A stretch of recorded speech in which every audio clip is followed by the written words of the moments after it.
Hey, it's Glenn here. Really appreciate everyone spending their afternoons or their their early morning as well. For some who are calling overseas, for us to join in today's session where we want to learn how to actually safeguard our sensitive data, right? Together with me, I also have Kelvin, who is a serial entrepreneur and also a cybersecurity expert as well in his own way, right? So happy to have him here. But before that, just some ground rules for everyone is that we're going to keep it a bit casual as well. If you guys later on do have questions, do remember to pop the questions into the chat, right? We have our moderators that can actually attend to it as well. And then similarly, we will have engagement with some polls. So please don't be shy. We hope to hear from you as well. And later on, if there's an opportunity for yourself to even speak up and share with us some of your challenges or some of the things that you're looking for in the space. So I think that's kind of the objective that we're hoping to achieve here. And similarly, document management system is something that we all use on a day-to-day basis. For some of us who maybe are old enough, you used to store stuff in physical folders. But I think nowadays, everything is digital. So the question is, how digital are we and how secure are we, right? So without further ado, my name is Glenn. I'm hosting, we're actually doing a series of webinars today to all our partners who work with us, right? So at Zavior, we run a compliance platform that helps companies achieve their certification to meet their either client requirements or their government or corporate requirements, right? So what we try to hope to do is try to engage every part of our partners and our clients so that we can get to share some stories and challenges that people face when they run their own businesses. So without further ado, let me also introduce my guest speaker here today, Kelvin. Uh, he is actually a friend and a fellow cybersecurity startup founder as well. And like I said, he's a serial entrepreneur, and I'll let him share a little bit more about himself before we even start and get deep dive into the topic. Kelvin, why don't you say a little bit about yourself? Hey, yeah, thanks, Glenn. Thanks for having me on this. Very excited, and thanks for everyone for taking your time out to attend to this. Yeah, so a bit about myself. My name is Kelvin, and the company that I'm running right now is Identity. So, as what Glenn mentioned, yes, started and as well failed many companies as well. I think Identity is my sixth company to state. Yeah, but a couple of them are mostly in the tech space as well. So, I have about 15 years of tech experience since graduation. I'm a comp sci student. So, we're one of the pioneer in bringing biometric systems into Singapore. This was in the early 2000s, where tech is still very new. Cloud computing is a new word. So that's really the boom of tech in Singapore. So has been along that path all the way till now. So, but interestingly, Identity is right now in the cybersecurity space. It was something that got to do with our core competency of computer vision. So we really brought computer vision into a very novel approach of what we do at Identity as well. So we were cohorts with Glenn, supported by CSA, which is the Cybersecurity Agency of Singapore, which is trying to emphasize on the importance of cyber. So that's what brings us to the topic today, going back to the granular of file document. So as you know, we are so exposed to cloud drives and all that stuff, but ultimately everything starts at the file level and at the database level. So that's what we're going to talk about today. So really excited to dive into this topic with you, Glenn. It's awesome, awesome. So, I mean, Kelvin has a very interesting solution, but I think today, before we even share about what we do, right, we want to also educate and give people a chance to find out about how do you actually manage your software? How do you manage your documents today? What are the avenues out there? And we're using this avenue to also teach and see and share notes as well among each other, right? So Yep. maybe, Kelvin, let's start with a bit of an introduction, right, on how document management has come, and then what's actually in the frontier as well. So I think that's a very good starting point. So to be very frank, the world right now is still very fragmented. You know, the tools that we use, I'm sure we still have our hard drives, right? Although Google tried to like introduce the Chromebook, everything to be on cloud, that's to their benefit, of course. But the thing is, we know in the real world that doesn't happen. Things still happens on our hard disk. We still need to have files. Although you might say the new millennials, you ask them about file formats, they might not know what exactly is a file format. They will only see the file name, right? And you tell them, hey, what's the file format behind that? They're like, no, it's just file name, Yeah, so it's quite interesting to see all these different fragmentation of documents that we see. We have some that's on our hard disk, we have some that's on our cloud drives, we have some that's even on different systems as well in databases. So I think this is where the problem is. And actually, to quote, a lot of this fragmentation of data is actually one of the big cause of data breaches, to be very frank, because the more system we introduce, the more failure points that we get. But we cannot escape from this fact that fragmentation is definitely part and parcel of our life, right? Yeah. So I think this is something that we're just going to make do with. But really, how do we incorporate best practices into how we manage these different subsets of documents? Yeah. Yeah. I think another point to add on to documents as well. I think what's also changed over the years is so funnily I used to serve a lot of lawyers, right? And for a lot of lawyers, they're so used to physical files and even accountants as well, right? And I think the idea of putting it all digital does seem a bit far-fetched actually, right? Even back then, but now you see that it's actually inevitable, right? And people are now using systems to manage their clients, manage their cases, manage their projects as well, right? And then now, if any document is not physical, right, what's going to happen in the business is actually you're going to be left behind, right? You're not able to scale. You need more physical space, and even I think office spaces are now being removed as well, right? People are downsizing their office space. They're doing half hybrid as well. So I think the shift of documents is actually very interesting, right? And I think maybe to your point, Kelvin, like you got some facts and numbers as well, right? About how potential breaches and stuff like that. Maybe you want to share a bit on that part as well. Yes, please. Yeah. So maybe allow me to share my screen.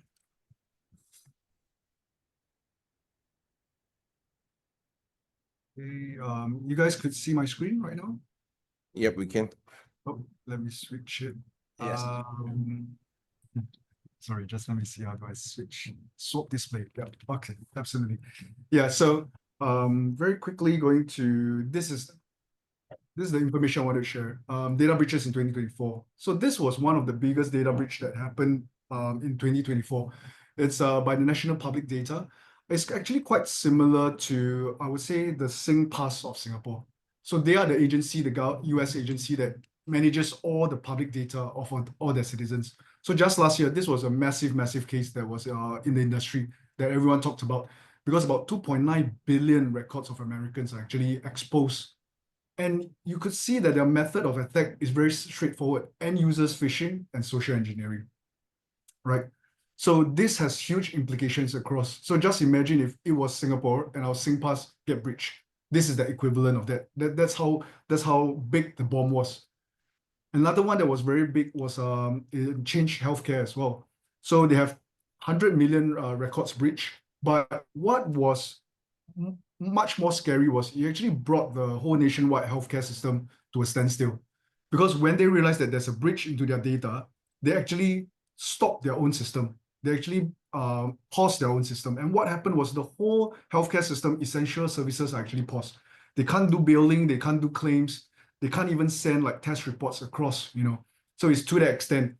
And the attack was very much on Microsoft remote protocols, which is like the remote desk support, And what they did was they brute forced the attack on AD. So those who are familiar with AD knows that it's actually the Active Directory of Microsoft. So all this are actually done against credential. So as you could see, what was more important in this slide, I think, was that 88% of breaches are done against credentials. These are where the attacks are driven towards. It's not against infrastructure. We like to spend a lot of money like, hey, building the wall, let's make the wall thicker, let's make our firewall better, and that kind of stuff. But then you realize that, hey, none of them are attacking through us. through these walls. They're attacking us through the people itself. And 86% involve human error. So you could see that I'm sure you guys get emails that try to fish you into clicking a link or something, right? So that is actually the way how the bad actors in the cybersecurity world are now doing. And the scary thing is now when they infiltrate, you might not even know that they have infiltrated. They don't straight away throw you a ransom note. They don't do that. They actually stays there, stay hidden, and start offloading your data. So in cyber, we used to have this word that says harvest first, exploit later kind of approach. So that's what they're doing as well. So you see that they actually companies on an average spend about 194 days just to identify breaches, which is quite long. It takes like half a year. So you have perpetrators in your database there for at least half a year before they actually do anything about it. And it takes about 2 months just to contain these incidents. So all these are creating billions of dollars of loss. So just for information nuggets, so Change Health was they were ransomed, and they actually paid $22 million in, which is about 350 bitcoins to the attackers. Yeah. So they actually have to pay them to buy back their data to kind of like close the case. But then what happened was it doesn't stop at 22 million. What happened was they get lawsuits because they have their clients, the hospitals that were suing them because they have been shut down for at least about 1.5 months, close to that. And they are estimating damages to be up to about $2.9 billion. So it's quite scary when that happened. So of course, at a smaller company, I'm not just throwing this number just to scare everyone here. It is true. But the thing is, I think at a smaller company, of course, we won't hit like billion-dollar records and that kind of stuff. But the thing is, what I've seen with our clients as well is everyone is sharing sensitive data, whether it's our own financial information, our clients' information. But the thing is, when these get exposed, there's a very psychological as well as monetary damages that we cannot avoid, especially when it got to deal with like intellectual properties and all that. So I think most of the time it's kind of like insurance. You want to make sure that you have the best protection before even going into the accident itself. Correct. I mean, cool part, right? I think let's unpack a little bit of like the terms that we also use, right? I think you talk about phishing and social engineering, right? And sometimes it might sound like a jargon in the space, right? But actually, it's kind of very basic in terms of saying now I'm understanding the psyche or the logic of a human, right? And I'll give you a very simple example of what phishing also happens, right? Is that even for a small company, right? What people can do, what all these hackers are now doing is that they're learning from your LinkedIn, they're learning from your about page, right? And what they'll do, they'll send an email and saying that, hey, Glenn has asked you to buy this iTunes, card, right? And then for this person for a surprise gift, right? So that has actually happened even for ourselves, right? Where this phishing email sounds very legitimate, sounds very personal, right? And then you go like, hey, it's a secret, don't share it, right? And then like and then you will go to your boss and you go like, hey, so what do I need to do? I bought this already, right? So these are some of the things that actually affects even the smallest companies, right? Because we think that it sort of affects larger companies, right? And I think the other part you talk about ransomware, right? I think ransomware is I think to share a little bit about ransomware is that the concept of ransomware is really simple, and a concept that I'm sort of locking out all your data, right, Kevin? And locking that data from you and holding you against your will, it's not sometimes not the worst problem, because you're just saying, oh, I've locked something. But what's happening is that, imagine this, right? If the ransomware affects your main door, right, which to your business, right, means the main operations to your business, right? And that's essentially where it comes, right? And where it hurts you the most, especially at smaller businesses, right? So for bigger businesses, yeah, it could shut down a department and they have millions to worry about. But even smaller business, it could actually mean life and death, right? Yeah, And absolutely. and I think documents is the easiest thing to also fish on, like sort of fabricate on, like oh, here's a PDF, please sign this, please do that. I think that's another prime place to or prime angle to come into, right? So documents are like like actually the gold mine of phishing actually at many times. Yeah. So when you Yeah, see it, be careful. Yeah. yeah, exactly. So I do agree with your point that now the phishing techniques are getting more and more advanced. So even just a real life experience, we actually had one of our colleagues, our financial colleagues, who actually got phished. So she was actually in the midst of audit. So is the end of the year, they were doing the audit for the financial year. And then she was talking back and forth with our auditors. But who knows that our auditor is the one who was exploited? And then our auditors actually sent her an email that says, hey, click on this file that we've been discussing about. So it was like a Microsoft link. So when she clicked on it, what pops up was actually a locked-in credential. So naturally, she thinks that, oh, since we're talking about this, and it was at the right timing, then she keyed in a credential. And what happened immediately was, it just happened within half a day. Or her email start to mass email all her contacts. Hmm. And then she sent the same format, trying to get all her contacts to log in as well.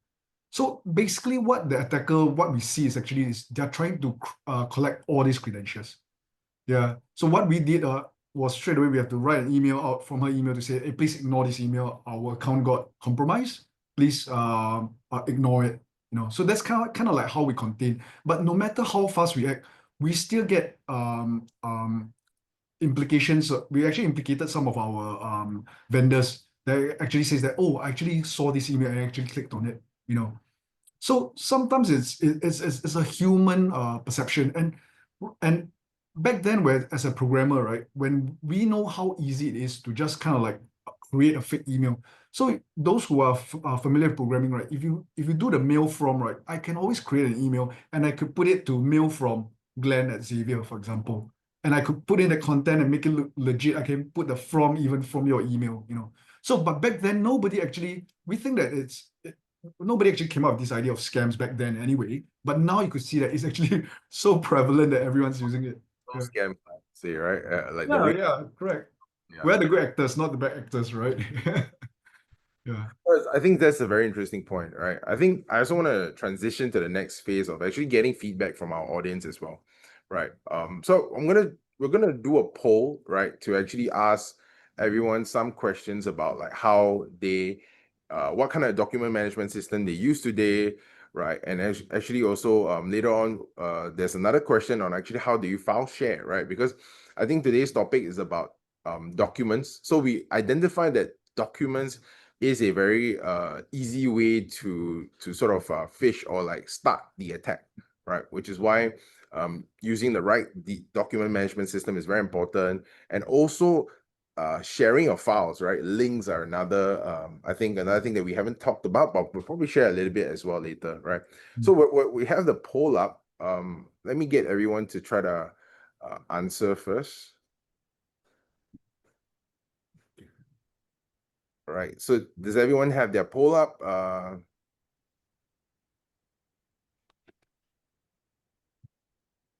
So there's two questions here, right? One's on what do you actually use?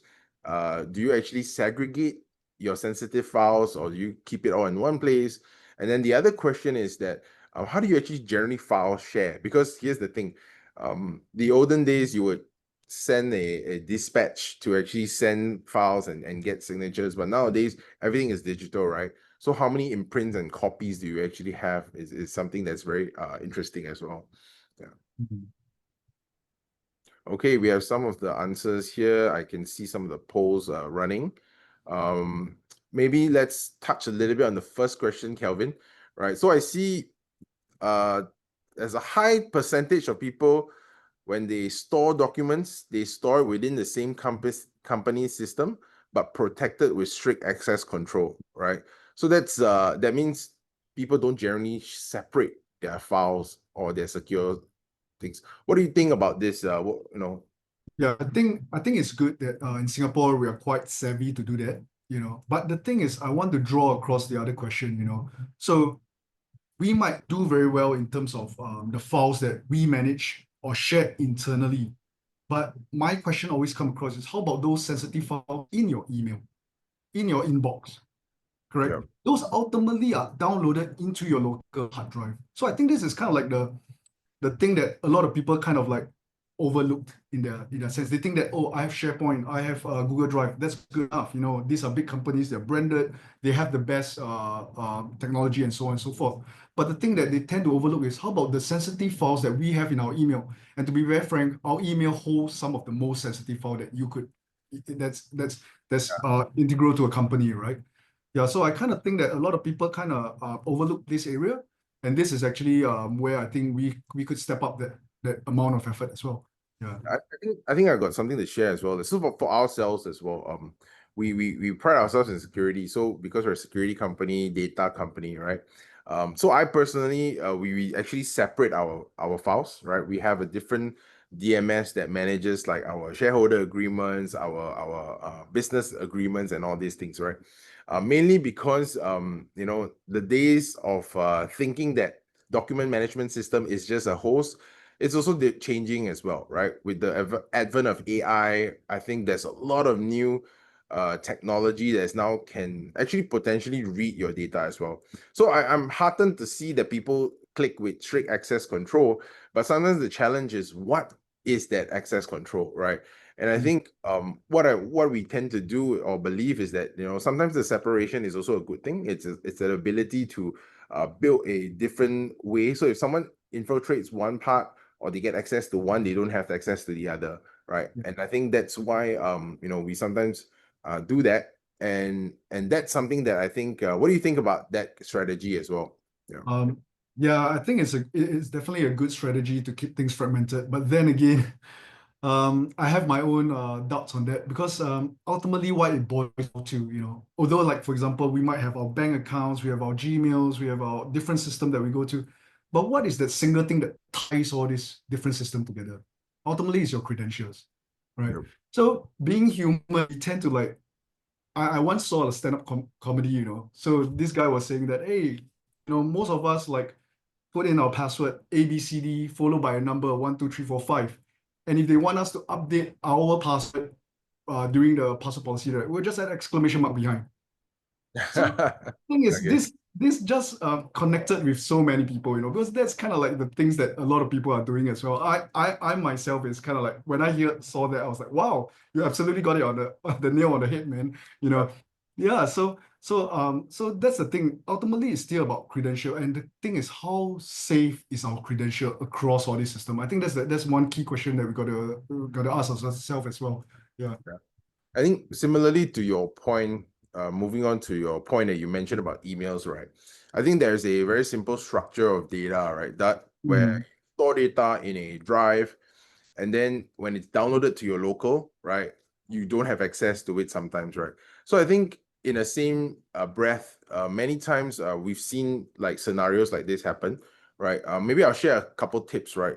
So actually for people who are using Google Workspace and Office 365, there's actually ability to limit downloads, right? That's one thing you can consider, right? Limiting your downloads of your files, right? So I've known of companies that actually prevent total downloads, or anything that's downloadable goes into their local cloud drive, right? That means their cloud that is only personable to them, and which means there's also a link. So if let's say any documents is being read on that platform, right, it still has to sort of identify with the cloud version as well, right? So although you have it offline sometimes. mm, That's one scenario. I think another scenario is that even in the case of emails, right? For those who are using, say, Office 365, there is actually an ability to also enable higher security in sending of personal data, right? I think you're able to also identify and fish out, let's say, is there a sort of seed out, is there a NRIC, right? Or mm, is there a personal identifier or passport number that's being shared as well? So you also can have two choices, right? One is to be identified. The other part is prevent as well from email sending as well. So I think these are some of the things that are pretty practical. But of course, you do need to reach out to your IT vendor or reach out to a security expert or to someone who is familiar with configuring stuff like this. But actually, in this day and age, this data and this thing is actually very accessible to many people as well. Yeah. Yeah, absolutely. I think the good thing is minimally, at least what I see in Singapore, which we are more savvy than a lot of the countries around us. It's like we have a better understanding of how to use this to protect our documents. Yeah, but of course, it's only plugging the gaps that we see. Yeah. Correct. Now, interestingly, let's move on to the next part, which is we got a bit of a leader, right, in the second question. Right. So the second question asks, when sharing sensitive files externally, what precaution do you commonly use, right? So most of the times we see restricted access link. That's about 50% of the voters say that. And then the other 1/3, 33% says they password protect and encrypt, right? So what do you think about that, Kelvin? Yeah. So actually, this was quite interesting. When we talk about password protection and encryption, right? Actually, let's take a step backward. Like, what drives me to start Identity in the first place? So, actually, Identity was born out from an observation that we see. So we actually work with a lot of government agencies and big companies as well. So what we saw was that as part of our communication with them, so sometimes because we deal with some sensitive documents in the HR space, for example, we see them sending us to us in encrypted file, but then they'll send another email with the password. So just imagine having two emails, one with the file and one with the password. So technically, of course, I'm sure like that's not the best way, right? They're supposed to send it, the right way is to send it through another medium. But then again, it's like a lot of people feels that it's a hassle. And secondly, I might not know your mobile number, for example, right? So they just send it through one single medium. And then the problem is by sending it through one single medium, the attacker, or if your email is breached, which is a high possibility nowadays, the attacker could get everything off your inbox. So when we saw that, we were like thinking, hey, is there a better way to do it? Because what we are using right now, like for example, password encryption, it actually started in the 90s during the WinZip days, correct? So right now you can say that it's 2025, but we are still WinZipping our files, very much like previously.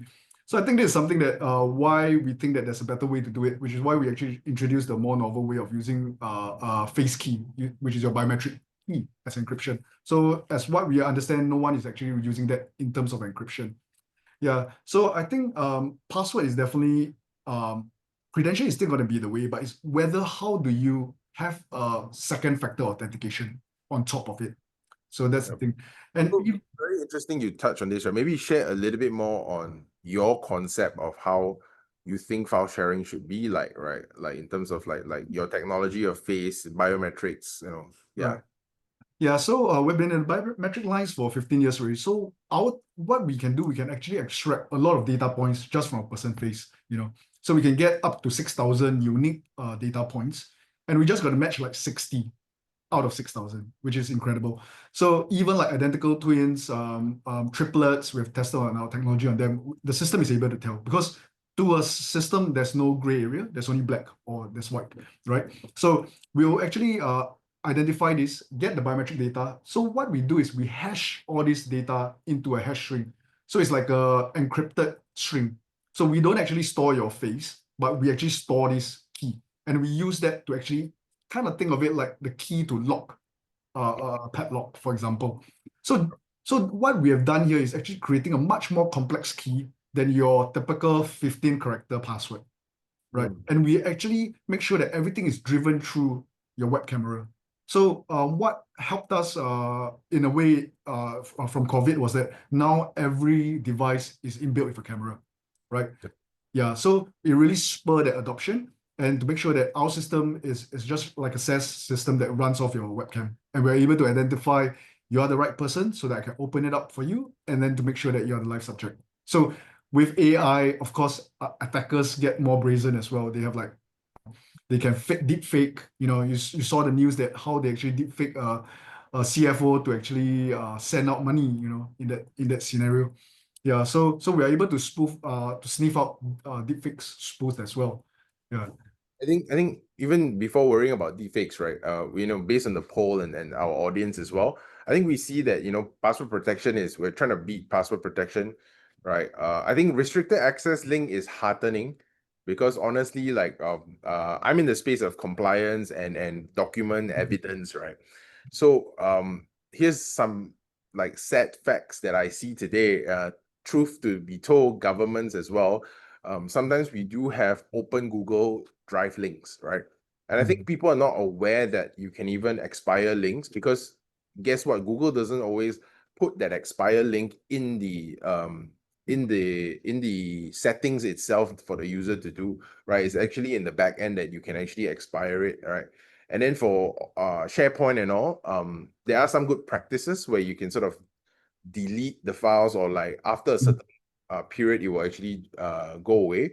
But here's the thing, who sets it up as well? I think the challenge that we're fighting against is, of course, of a lot of times, is ease of use, right, versus technology, right? And I think we're sure that technology is there, and I think what you're trying to do with facial and biometrics, right, is something that now I don't need to, in a way, have a key anymore, right? I don't need to have a password, or in a way, a second medium. My second medium is with me, right? I think that's what's really, really interesting, right? And I'll share something as well on a personal side. I've been watching a lot of the Chinese, people buy. Have you seen the ones where they buy with their palm, right? Oh yeah, Yeah. absolutely. So, Yeah, so that's big in China. Yeah. yeah, you authenticate your WeChat with your palm the first time at any store, and then Correct. after that you can just go around with your palm, and then you pay for things, right? So it's even crazier than how we sometimes use SingPass in Singapore, or we use some of like Apple Wallet and Samsung Wallet, right? So I think the world is in a way changed, and I think the ease of use and technology kind of has to come to a position where the technology must be secure. That's a given. And then on top of the fact that it must be easy to use. Because for now, it seems that password protection is the easiest, right? And to be fair, You brought on a yeah, Yeah, sorry to interrupt, but I think you touched on a very, very good point, the ease of use versus the complexity and the security measures. So actually, we have a few clients that when they come to us, right, we ask them, hey, previously, what are you using? So a lot of them, of course, they'll say password protection, right? So, but when we drill a bit deeper, we realize that although they want to use it, but actually the actual user don't use it right. because of it's very cumbersome. So Like the there's this client will term. say, don't give me a password protection file. Yeah, so I won't name the brand that they are using, but they say that it's very cumbersome just to generate the key and then to put the key in. Then after they have to figure out how do I pass the key across, you know. So it was very cumbersome to the user. So in the end, what happened was they sent it in open. They didn't even encrypt it when they came to us. So it was like in open through email, and they just cross their fingers and hope for the best, you know. So we see a lot of such scenario. So um, there's a term in cybersecurity that we mentioned. It's called cyber fatigue. So that means that people are a bit tired and just feel that, okay, I don't think it's going to happen to me. Yeah. That kind of mindset. Yeah. So these are usually what are the cases that lead to a lot of failures. I'm sure those examples that I mentioned, the data breaches as well, a lot of it, I think, it derives from cyber fatigue as well. Yeah. That's true. That's true. Yeah. So which means like whatever we're sharing here today is definitely very practical for many people to realize. And I think it's not wrong to also sometimes name the DMS that we use, because at the end of the day, we just want to be prevalent, right? For every tool that we use, there is some drawbacks, right? For example, we use DocSend for our sensitive files, right? Mhm. Love the fact that we have this ability to expire and then send direct individual links, and then of course we identity we do the same thing as well, where we Yeah. can sort of identify our specific clients or specific people that want to use the solution. Mhm. And I think that's where especially when you deal with a lot of sensitive data, and let's be a bit more practical, right? What is sensitive data as well, right? Mhm. Sensitive data, it's also things that are specific to business operations, right? The fact, if let's say you're sending financial data, right, you'll be surprised, actually you know this, right, how many finance P&L and balance sheet is actually sent over email, right? Yeah. And people don't Exactly. even do anything to protect it, because maybe the CorpSec who you work with, the corporate secretary, doesn't want to deal with some of these password or these measures, right? So imagine this, like your P&L balance sheet, right, is actually in someone's email, and the worst thing is that you can't even track and trace the thing Yeah. right down the line, right? So I Yeah. think So that's yeah, it's absolutely real, all these scenarios that you mentioned. So we have actually a healthcare client that actually what they used to do was using that link. They used to send the link to their clients, to their patients, basically their medical records. But they really had that first scenario that you mentioned, whereby they don't know whether if this link is still open or and available or not. So even 2 years down the road, they've sent thousands of links and they are not sure whether are these links still open or not. So Yep. we have actually that kind of question. So when they came to us, they were like getting us to give them an audit trail as to like, hey, has this file been accessed? So and they're also limiting like what can it be done. They want to have that kind of like file control. And the great thing was we actually didn't get them to migrate from their DMS. Actually, our point is not to replace the DMS, but actually more to complement the DMS, to complement the sending part. So we're kind of like the registered postman. Think of it that way. Your warehouse will still stay where it is, but now you're just going through a more secure pipeline to get to your clients, to send to the recipients. Yeah. And precisely your point about like you're sort of the postman, right? In a way, the postman always gets eaten by the dogs, or like chewed on their clothes, right? The same concept happens as well when I see when data is being used today, right? In a good way, you're balancing the ease of use and the actual technology itself, because sometimes a lot of solutions today is if you host it on my platform is secure, great. Yeah. But then the problem is I have my other departments that are in multiple platforms, right? So Mm. where do I do this, right? So in a Yeah. way, you're securing the highway, right, in between Correct. and the pathways. And that's actually a very interesting way and innovative way of using technology, because for us, when we want to use technology, we love to use the newest shiny thing, but we also want to make sure that we don't like change entirely our behavior, because we have other people that we're sort of bringing in. And then, of course, in a personal note, personal space, B2C, no problem, right? People can just Mm. change the entire like systems, right? But when you work on a B2B sector, right, we're working with people with at different levels of technology maturity, and that's something to also consider when we use solutions as well. Yeah, yeah. Absolutely. I think that's absolutely the point. So we try not, it's already painful enough to try new, right? So you don't want to make it even more painful than it is. Yeah. Cool, cool, cool.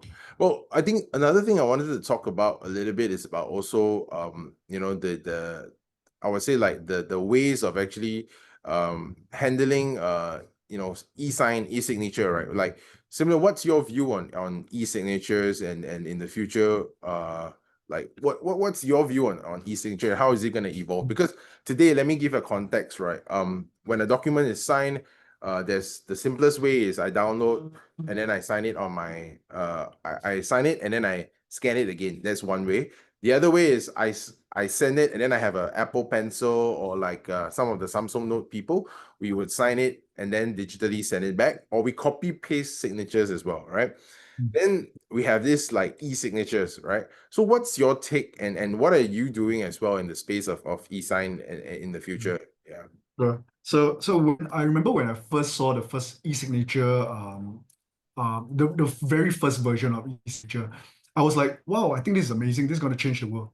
Because in the past, everything is signed on paper. You got to scan that in, then you got to email that across, right? Then they have to print it out, they have to sign, then it's back in again. It's kind of really, really cumbersome now you think about it. So when I first saw it, I was like, wow, this is going to change how contracts are going to be managed. And indeed it is. So kudos to, I think Adobe was the very first one who did that. So, but the thing is, as we progress along, we start to see that, hey, this is not really like the best way to do so. Correct. So because the first thing is, what happens right now when I want to get a document signed, I'll send a link across to that person, to the recipient. And the recipient basically click on it and then they will sign on it. So what happened is they're actually verifying through credential, through your machine credential as well, through your email credential. So the problem here is, so we start to see a few court cases going forward against some of the big name companies. I won't name them, but you guys should know. And then they claim that they are not the one who signed it, the person who sued the company. So and they say that, oh, because this is from your IP evidence or what, but that ultimately does not prove that it's that person who signed it, right? So come to think about it, there's many, many ways. And of course, when you attach an image, then you also get that fear that, hey, could somebody just copy and paste, screenshot my signature and paste that somewhere? Then I become liable, Yeah. right? So these are a lot of questions that till today, I think the solutions that we are using don't really addresses this problem. So at Identity, we also expanded into the e-signature space as well. But what we're basically doing is also still using the face key, the biometric key that I've mentioned just now. We actually patent it as face key, as the key to actually sign the document. And we are trying to build that trust that it's verified by identity. So we not only verify the signer, we also verify the sender as well. So to make sure that even the recipient, because we get so much phishing emails right now, right? We want to make sure that the recipient getting, let's say, encrypted files, encrypted links, encrypted documents to sign, we want to make sure that both sides are verified by our platform. So that's really building that trust across. And the great thing is we try to make it agnostic as well. So whether you are on Google or you're on Apple, of course, Apple have their Face ID, right? But they don't really use it for this kind of commercial purposes. Theirs is purely access control into their own devices as well. So we try to be platform agnostic as well in that sense. Yeah. And I think like similarly, like Singapore is a very unique position, right? And Singapore has its own signature SingPass, right? Which I in my last role I was working with the team to even implement it for our platform. But it's also the fact is that in Singapore we have this opportunity to have such a thing, but of course overseas and other countries, right? We have to then confine to whatever tool or DMS that you use, right? Which Exactly. is concept that we I think talked about, that we just need to be mindful of what we're using, right? And of course, I think everyone wants to have a secure document. Nobody wants documents that are missing, like or have fraudulent authentication, right? But I think what you're trying to do also is also quite interesting in that space, lah. Yeah. Yeah, it's absolutely true because the world is so globalized now. We can't force maybe your partner in China to use SingPass. They don't even have access to it, right? I think it's just a privilege that we can use internally, but I think we need a more global solution for that. Yeah. Yeah. Cool. So let's go a little bit on to now a bit more practical and some of the sharings that we can sort of help everyone else to sort of look out for a good solution as well. Okay. Let me reshare my screen. So I think what we want to touch a little bit is actually what are some of the security considerations when you buy a a platform, right? Again, now I think we do have to name drop some companies or like even talked about them, because I think we want to give people the understanding that look, it's sometimes more than what we think, and everyone has their own nuances, their own challenges, right? And I think that's kind of what we want to highlight today as well for our audience. Yeah. So maybe I'll share a little bit to start off, right? I think we talked a little bit about this, about a document's life cycle, right? Where we have to consider the vulnerability of it is usually, before, during, and after signing, right? Or before, during, after authentication, right? Which is why we spoke a little bit about how we need to find avenues or platforms that actually cater and focus on stuff like this, right? So that's one thing, right? So we always think that after the document is signed, I'm secure, but actually everything in between actually affects that thing, right? Another thing to note is, I think we also want to talk about like I think encryption, right, and access control, right? So let's dive a little bit on some of these. So let's talk about access control and audit trails, like, because you talked about a little bit, you touched a little bit earlier, right? But what do we consider when we look into audit trails of documents as well? Yeah. Yeah, so these are very all 4 points I hear that you've listed here are very, very important points in terms of not just e-signatory but documents as well. Yeah. So we mentioned about access control. I think this is very straightforward. That's like the most bread and butter of the whole system, who have access to it, right? So of course, I think we have taken a step up from 0 to 1 with credential, but now we're trying to move from 1 to 2 with more sophisticated kind of access control measures. Yeah. So some of the examples of the audit trails that I've mentioned is like what our clients have actually feedback to us was they are unable to control. So of course, with expiration, right, you can control when the validity of that file access, for example, or the e-signature, when it must be signed by, But after that portion whereby you've sent it across, this document, is it sent to a third party? Is it sent to another person? You actually have no visibility on that. And worse still, if do you have the ability to recall it back if you need to as well, right? Or did this file get accessed maybe at somewhere instead of Singapore, for example, in the context that we're saying, maybe accessed somewhere else in the world. So this could actually raise red flags to you, like, hey, something is going wrong, right? Yeah. So we had one incident whereby our client actually used to send sensitive documents to their board of governors. They actually have 10 board of governors. So they actually send it through their traditional method. And what happened is they start to realize that, hey, how come there are sensitive information there that other people seems to know about, their other colleagues seems to know about. Then they realize that kind of like this board of director actually is sharing these documents out to internally in that sense. You know? So this is something that what I mentioned regarding the audit trails. What happens after sending out? So these are actually key key things that I think a lot of our solution don't actually are not able to handle Yeah. at this point of time. I think, Yeah, I then think, of course, okay, then just, of course to temper evidence as well. So this goes back to the point that I mentioned, whether could that signature be falsified? Yeah. So the last bit on encryption, I think encryption is something that maybe Glenn, you have a lot of experience as well. So now I think encryption in 2024, 2025 is it takes on a totally different meaning altogether, really. Because right now there's a keyword that comes beyond before encryption, which is quantum encryption. So quantum is a very new word that's in the cyberspace as well. So for those listeners who are not familiar with quantum actually it actually meant quantum computing.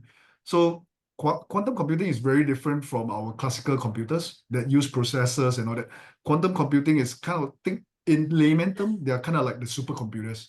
Think of it that way. But what's so scary about supercomputer is that right now you could leash supercomputers off the cloud. You could just so in Singapore, we actually have a NSC, which is the National Supercomputer uh, Society. So you are able to leash super high powered machines and processors that previously you couldn't. And what is scary about them is that in the past, we used to think that this lock is safe because it could resist attacks for 30 years.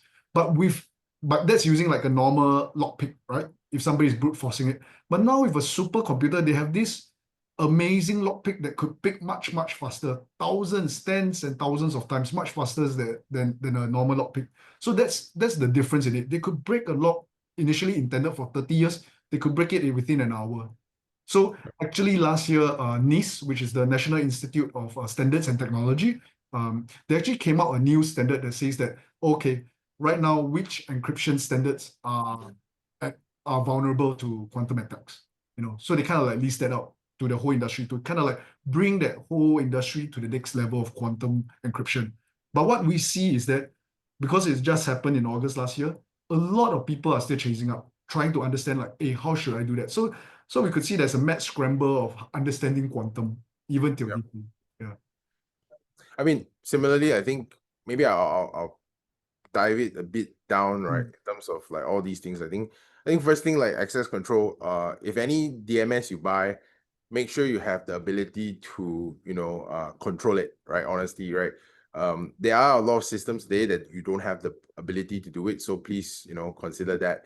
An audit trail, very specifically, is actually knowing what happens after as well.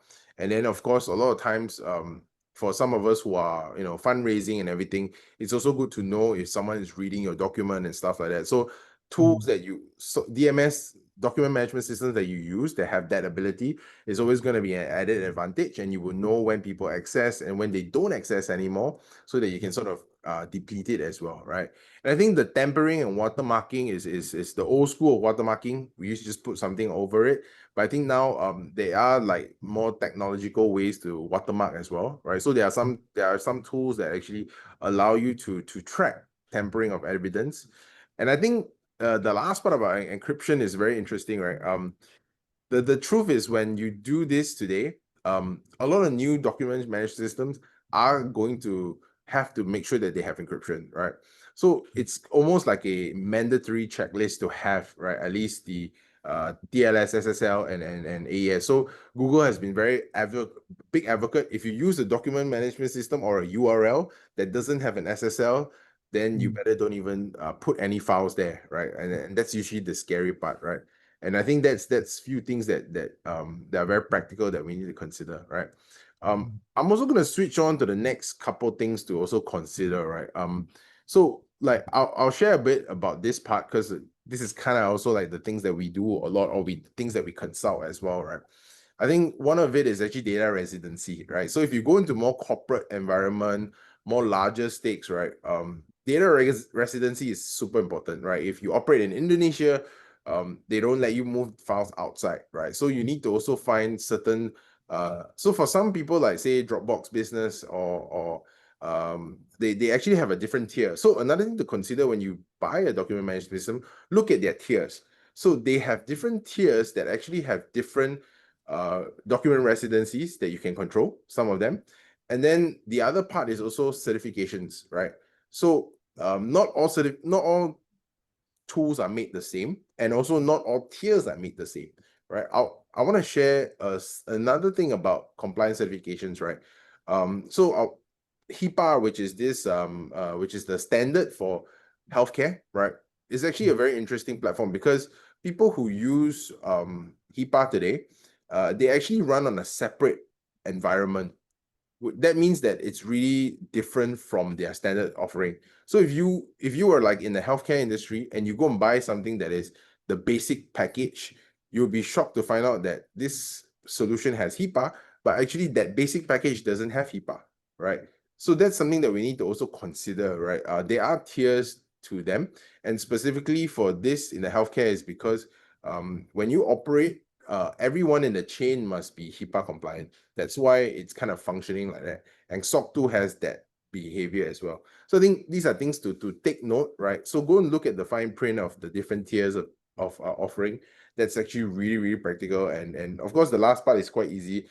Make sure you get a reputable document management system, right? Or companies that prioritize security right from the get-go, right? So I think that's a couple practical things that we have sort of shared as well when you look out for features of this. Anything to add as well, Kevin? Kevin?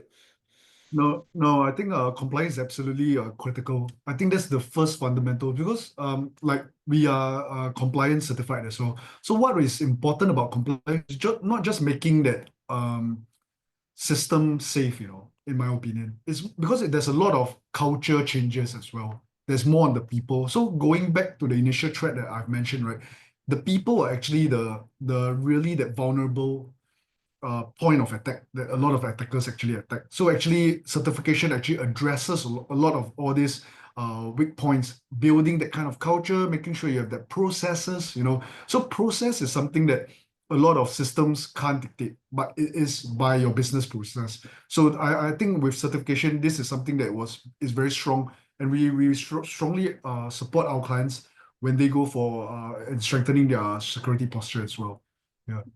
I mean, it's a lot of times just a common knowledge, right? It's kind of how like hawker has Michelin beep gourmand, Michelin 1 star, Michelin 2 star, right? We realize that actually what's being so this is a very interesting fact about Michelin, right? And some people ask like why Malaysian food is a lot better, but they don't get that many Michelin stars, right? But if you didn't check the procedure of how actually things are being operated, cleanliness is actually a very important aspect of a Michelin star Yeah. recognition, right? So that's what it means is that the processes is actually very much important on top Mm. of the fact that the food is good, right? So similarly, even though the technology is good, the processes of the operator is as important when they run their business and how they do it, whether they have right leadership, they care about security, are they a security first company? I think that's something that we always overlook. We think that, oh, the best tech could be the most secure, but actually it's actually a top-down approach as well in all ways. Yeah. So I think there's something to food for thought for many as well. So before we wrap up and go to the last bit of like other things to like key things to take into consideration, maybe I want to get the audience as well to share some of their challenges that they face that they want to learn from us. We want to open up for a bit of a Q&A, right, before we end also, to hear from you guys that what are some of the challenges that you face, what do you want to know, what are the tools that you're using today that you think that could be sketchy or not right, and let's see whether we can help you to also explain some of the things. Yeah. So please, for any one of you who want to, please do a hand raise, and then we'll try to get we'll try to let you unmute yourself so they can share a little bit. If not, if you're shy, please type in. I know for some of the Singapore audience that we have in the room, people sometimes don't like to open up their monitors or their cameras.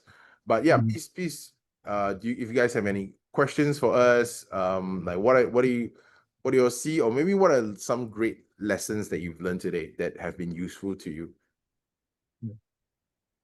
Anything that's relatable. Actually, even if it doesn't relate to the topic, it relate to tech, we're open to it as well. Yeah. Okay, so while I see that Will got a question. Yeah, please unmute yourself, Will. Hi, sorry guys, I couldn't find the electronic hand raise, so I thought I'd do it manually. I enjoyed it. It's been really, really interesting. I suppose as a not very techie person myself, is there an easy way to assess where the risks are if you don't have much of a tech infrastructure? Like, is it a certain sort of business or any business where you think like I really do need to secure my emails or my access to Google Drive where all of certain information is, or the Google Drive that you share with your clients, or whatever it would be? Like, is it obvious to tell where's more at risk, or is it just quite comprehensive? You want to take the question, Glenn? It's a very interesting question because this is kind of what we do on a day-to-day basis for a lot of our clients. So the first thing we always explain to people is that in Google Workspace, in Office 365, there are actually settings you can do to, as a business owner or as the key admin owner, you can actually limit what you want to do. For example, you can limit external file sharing, you can expire file sharing, you can do a lot of these things actually on the back end. But because generally you don't ask the question, right? In a sense, you did, right? But other people who don't ask, they think that, oh, I have to buy something else. So what also happens is that this is a very common thing. They bought, say, Google Workspace. They didn't want to use Google Drive because they heard of bad news about Google Drive, right? Then they go and buy something else like Box or Dropbox, right? And then they found that they have the same problem, right? Because they don't know where the settings are, right? So I think a practical thing is with AI today, or even you can work with us, go and Google or go and AI or Perplexity it or like Chat GPT it, right? And find the settings. So the keywords is to ask, how do I limit file access, or how do I ensure my emails are more secure, right? And you'll be surprised, and actually ask them to give you specific instructions as well. And actually you'll be surprised that everything that you have is already under your hood, right? You don't need to buy something new to top onto it, because we already have all these capabilities and all the existing tools that we use. Yeah. So that's a very practical thing to do. Yeah. Maybe I'll just add on to that. So because actually usually I'll say the first place to look at is really the email. That's really usually my qualms, because I feel that email is something that we touch every day. We don't really touch our drives that much every day, right? But email is something that we touch, and there's so many incoming and outgoing that we have in there, and we have so many sensitive documents that we have in there as well. So usually that's a touch. So we do have clients that have both email and files on the same platform. Let's say, for example, if you're on a Google Workspace, right? There's good and bad of it. The good, of course, the convenience of it, but the bad of it is that if you are compromised, everything is compromised, because attacker would have full access both into your emails and to your files. So I would say it's like a double-edged sword. It's really how do you protect yourself. So of course, Google has done their part in protection, but we are still seeing breaches in Gmails every day. So I think a lot of time is got to do with how you supplement, or if not, how do you focus and sort of like decentralize your risk in that sense.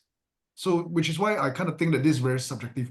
I can't advocate you to say that, hey, please change out from Google Drive to another thing. But at least by doing so, right, you actually mitigate that risk if one system is breached. But of course, don't use same credential on both platforms as well. Yeah. That's helpful. Thank you. Cheers, gents. Yeah, thanks. Thanks for that. So anybody else have other questions that and I think I posted a compliment of what you learned would be good too. You know, we're happy to see that people are actually trying to educate themselves on what to do and how to handle documents. Yeah, so it's interesting. Just something to add on. When I was in the US last year, when we were promoting identity to the US market, US market is actually surprisingly, some of the companies, big companies there, are quite backward in terms of their system that they use and their processes as well. Because to them, it's like what works, you know. So they are still sending. We've been to healthcare that has been sending social security number in open as well. You know, so these are quite scary observation that we've seen as well. Yeah, so everyone kind of like have that mindset that it won't happen to me, which I think is the biggest, the scariest thing of all, right? Yeah. Yep. That's great. That's great. Well, I think while people are still a bit shy, I also want to plug, and before we end, that we do have another session coming up next month. And actually is touching a little bit about the third-party risks, right? And for some of you who are operating with a lot of vendors, who deal with a lot of corporate vendors, right? Do sign up over here. And Kelvin and I actually did touch a little bit about third-party risks and how actually the third party is potentially the one that is the weak link, not yourselves. Right. So I think that's something that we also want to, we hear from feedback that people want to learn a little bit more. So we're going to do a deep dive with Rohan, who is actually an expert in this. He's a former consultant that now turned CTO tech founder as well. And so he's been amazing at, and he knows this in and out. So I'm going to do another session with him in the coming months. So please do join in when you have the time. You can sign up for it right now as well if you want. Okay. And without further ado, I'll also end with a couple of things. If you do want to connect with us, please hook up our LinkedIn's and our WhatsApp, right? And we're happy to have a chat. Happy to also see and see the gaps that you have. If you want to spend some time with some of us and try to figure out where you want to go from your business, that's kind of the space that what we're doing. We hope to see that everyone sort of takes security a bit more seriously, because you care about the door lock in your house. Why do you not care about the digital door lock that you have for your business, right? So I think that's about the end of today, and we're still open for questions. We'll keep the chat still open, and if you guys have any questions and want to connect with us, please by all means text us or send it to the group as well. Kelvin, any last thoughts before we leave? No, not really. It's a very surprisingly fun session with you, Glenn. Thanks for having me on this webinar. I think it's fantastic. And thanks to our participants for taking your time out. Yeah, so the key thing is stay safe. I think it's a lot on the mindset and the credential portion that we have to be wary of. So that's just my last parting word to everyone. That's great. That's great. And for those, like I said, who are still have questions, please by all means send it to us. Text us on WhatsApp or send us a connect on LinkedIn. Happy to sit down and chat with you. If not, hope everyone has a good day, and we'll see you in the next one. Bye-bye. Thank you, everyone. Thanks, guys. Appreciate it. Cheers.